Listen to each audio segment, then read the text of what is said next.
No alto das montanhas, uma vila tem suportado ataques implacáveis de um Fenrir de rank S, forçando-os a gastar até a última moeda de suas economias para contratar um grupo de rank S para derrotá-lo. Os membros do Flaming Dragon Fang estão entre os aventureiros mais fortes do mundo, cada um ostentando suas próprias habilidades únicas. Mas Kurt se esconde atrás de uma parede, desesperado para evitar ferimentos. No entanto, no momento em que o Fenrir aparece, ele mira primeiro em Kurt, lançando-o pelos ares enquanto ele cai no chão. O resto do grupo se prepara para entrar em combate. Gulnova, o líder, instrui Bandana a segurar a criatura, então ela puxa seu fio e o enrola ao redor do Fenrir. No entanto, a força da criatura é avassaladora, e ela a arremessa contra uma parede. Felizmente, com um curandeiro ao seu lado, ela é totalmente restaurada em segundos e rapidamente retorna à luta. Em seguida, ela se âncora a uma árvore próxima, permitindo que Gulnova tenha a oportunidade perfeita de mirar na cabeça do Fenrir. Ele salta no ar e incendeia a fera com as chamas de sua lâmina mágica. Os aldeões ficam exultantes com a derrota do Fenrir, apesar de sua pobreza, organizam um banquete em homenagem ao grupo. No entanto, Gulnova não suporta a comida horrível e exige que Kurt prepare uma refeição decente para ele. Bandana pede a ele algo especial, já que hoje marca a última chance de aproveitar a comida de Kurt. Kurt não entende muito bem o que eles estão tentando dizer, então se volta para Golova em busca de esclarecimento.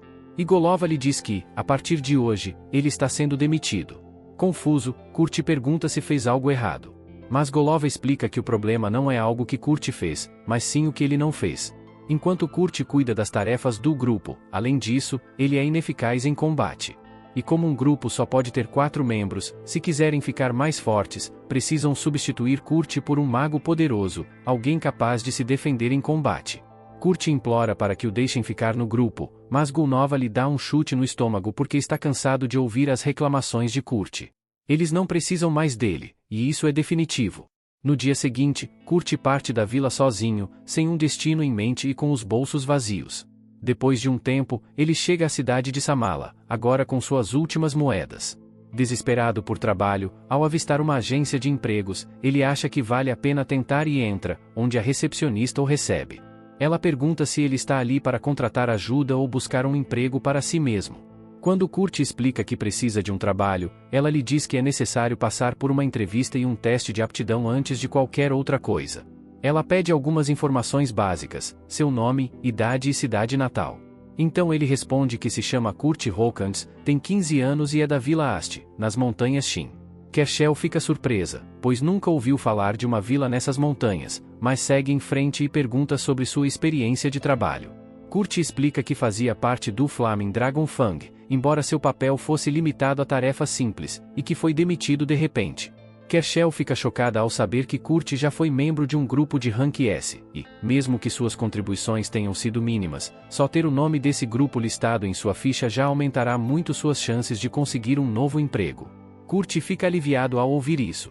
Agora, a única coisa que falta é completar o teste de aptidão para que Kershel possa avaliar seus pontos fortes e fracos. Neste mundo, aptidões são dons divinos concedidos por Deus. E, se Kurt tiver sorte, ele pode descobrir um talento oculto hoje. Essas aptidões são classificadas do rank G até o rank SSS, e a diferença entre cada nível é imensa.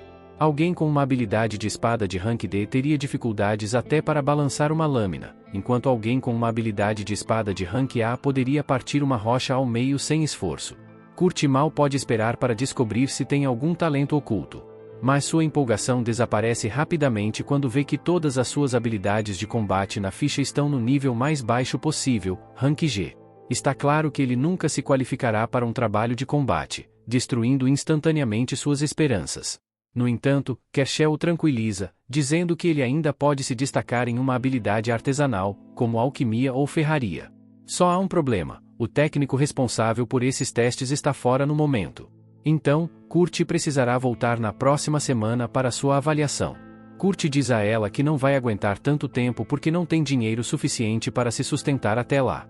Então ele realmente precisa encontrar um trabalho hoje. Kershel entende a situação de Kurt, então pede que ele tente levantar um daqueles sacos de areia ali. Kurt tenta. E, ao colocar as mãos no saco, sente uma sensação estranha, quase como se a areia drenasse um pouco de sua mana. De qualquer forma, ele levanta o saco, e como ele é forte o bastante para fazer isso, Kershel acha que ele pode lidar com o trabalho na construção civil.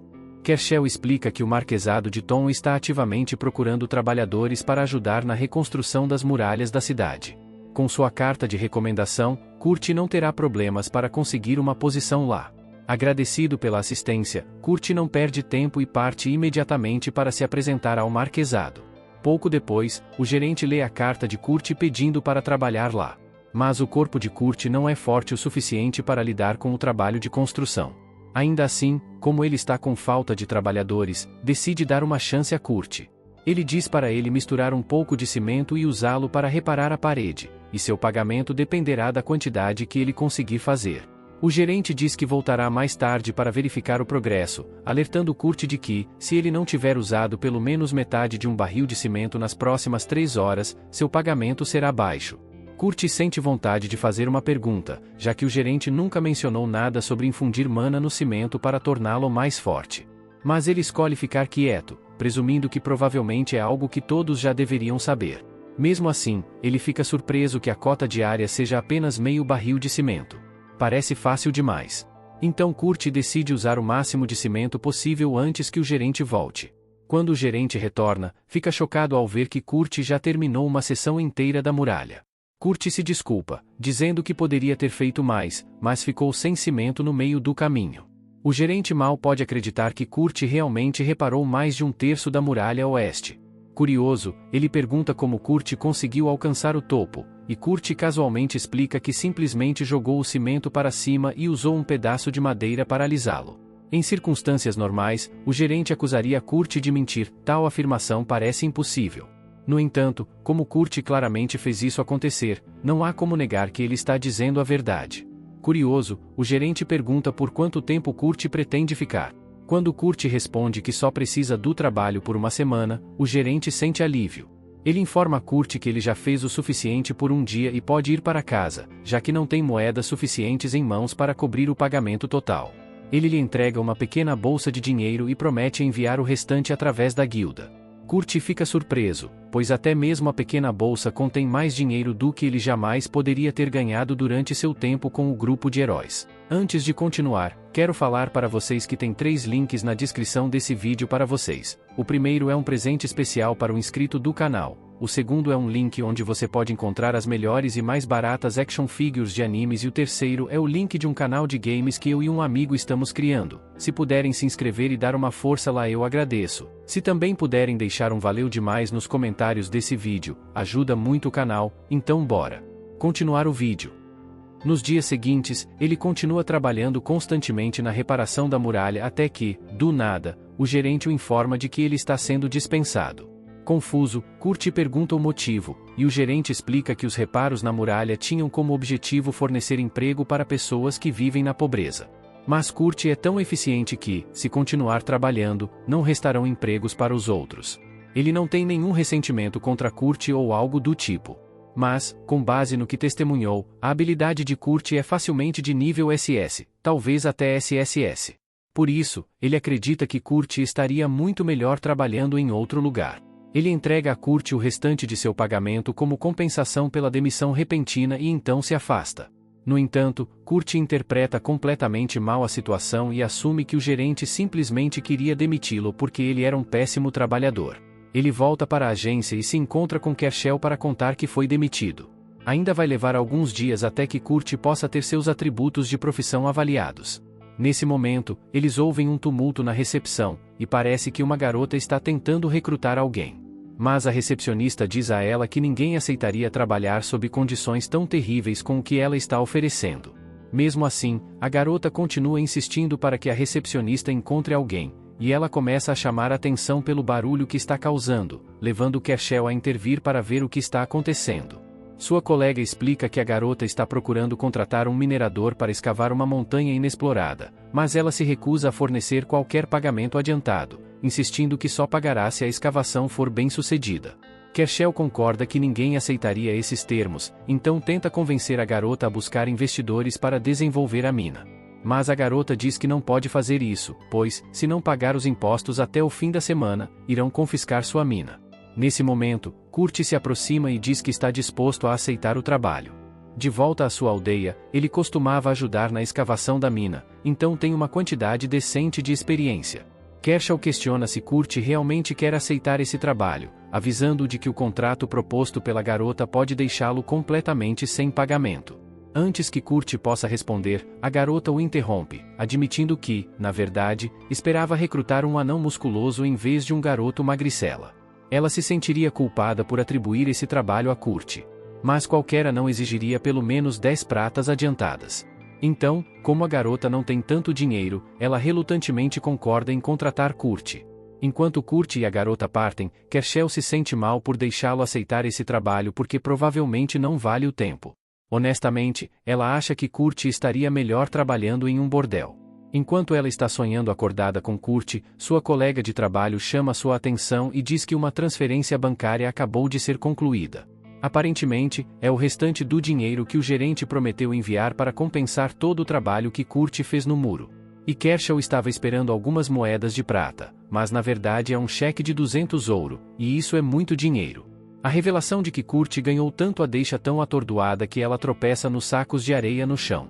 Sua amiga rapidamente a alerta para ter cuidado. Esses não são sacos de areia comuns, mas ferramentas especializadas para medir a capacidade de mana. Eles são projetados para ficarem mais pesados quando tocados por alguém com grandes reservas de mana.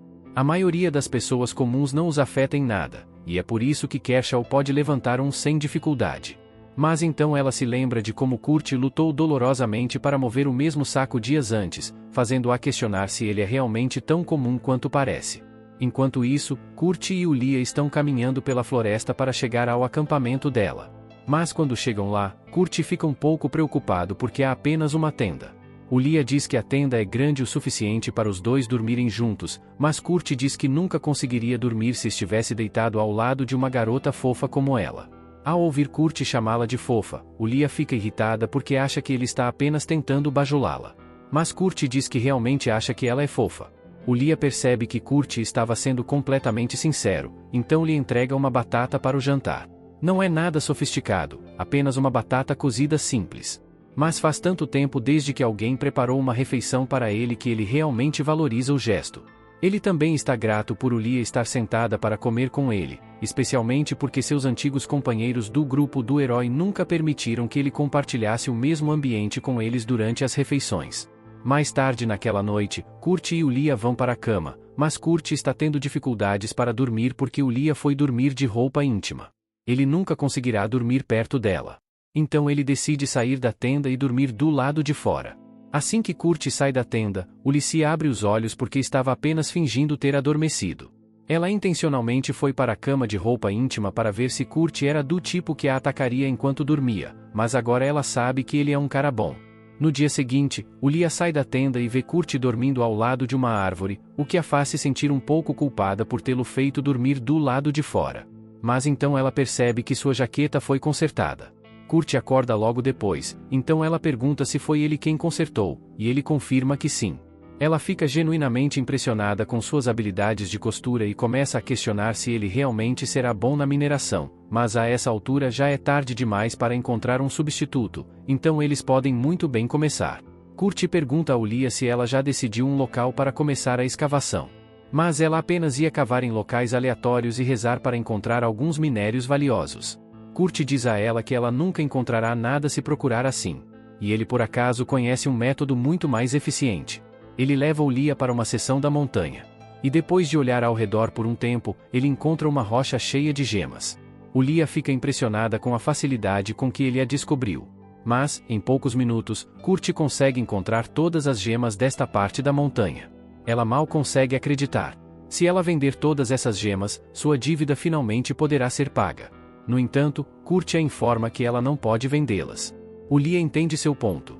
Como foi Kurt quem localizou todas elas, isso significa que ele tem direito aos lucros. Mas essa não era sua intenção. Ele simplesmente quis dizer que as gemas valeriam muito mais se ele as transformasse primeiro em cristais mágicos. Kurt está certo sobre isso. Mas Ulia diz que há apenas 10 magos em todo o reino que são habilidosos o suficiente para transformar gemas em cristais mágicos. Mas enquanto ela dizia tudo isso, Kurt já havia terminado de transformar uma gema em um cristal mágico. Lia fica tão atônita que não consegue falar, porque não apenas Kurt criou um cristal mágico, mas ele o fez instantaneamente, enquanto até mesmo os magos mais experientes levam pelo menos 1 hora para fazer um único cristal mágico. Assim que Kurt termina de converter todas as gemas em cristais, ele concorda em deixar Lia levá-los para vender. Então ela parte, enquanto ele permanece na montanha para cuidar de algumas coisas que ainda quer completar. Lia segue para a agência alfandegária da cidade e informa que pretende vender alguns cristais mágicos na capital real. No entanto, como os cristais mágicos são extremamente valiosos, o cavaleiro de plantão pergunta onde ela os obteve. Sem querer revelar detalhes, ela simplesmente exibe seu emblema da família real, encerrando as perguntas dele. Isso é um pouco de blefe, considerando que ela parou de trabalhar para a família real há algum tempo e eles simplesmente esqueceram de revogar seu emblema, mas funciona mesmo assim. O agente alfandegário permite que ela use o círculo de teletransporte para viajar até a capital. Assim que chega, ela segue para a loja de uma velha amiga e diz a Mimiko que tem algumas gemas mágicas para vender. Mimiko dá uma olhada nos cristais, e à primeira vista, eles não parecem ser nada particularmente valioso. Mas depois de examiná-los com mais cuidado, ela percebe que contém 10 vezes a quantidade usual de mana, tornando cada cristal valioso em 10 moedas de ouro. Lia fica sem palavras, especialmente porque Kurt lhe entregou 50 deles. Sem muita cerimônia, Mimiko casualmente entrega a ela uma bolsa contendo 500 moedas de ouro. No entanto, antes que Lia parta, Mimiko tem 2 condições importantes. Primeiro, ela insiste que Lia deve concordar em vender exclusivamente esses cristais em sua loja. Afinal, permitir que cristais tão potentes se espalhem livremente sem supervisão poderia levar a uma catástrofe. Segundo, ela exige saber a identidade da pessoa que criou esses cristais. Lia aceita a primeira condição, mas explica que não pode revelar o nome do criador dos cristais para Mimiko, não sem antes obter sua permissão. Como Mimiko serve como maga da corte para a família real, ela tenta usar sua autoridade, exigindo que Lia entregue os detalhes do misterioso mago. Mas Lia não trabalha mais para a coroa, o que significa que não tem obrigação de seguir as ordens de Mimiko. Mimiko rapidamente entende que Lia não revelará os detalhes de Kurt, então ela se contenta em pedir apenas uma coisa, que Lia garanta que ele não saia para outro país. Além disso, ela tem uma oferta. Se Kurt concordar em trabalhar para a família real, Mimiko está disposta a conceder a ele o título de conde, além de privilégios irrestritos para usar o laboratório de pesquisa real e desfrutar de todas as suas vantagens. Lia então sai da loja de Mimiko e, na manhã seguinte, segue de volta para a montanha para se reunir com Kurt. No entanto, ela fica chocada ao descobrir que Kurt conseguiu construir uma casa inteira em apenas uma única noite. Obrigado por assistir. Deixe o like e inscreva-se para não perder a próxima parte.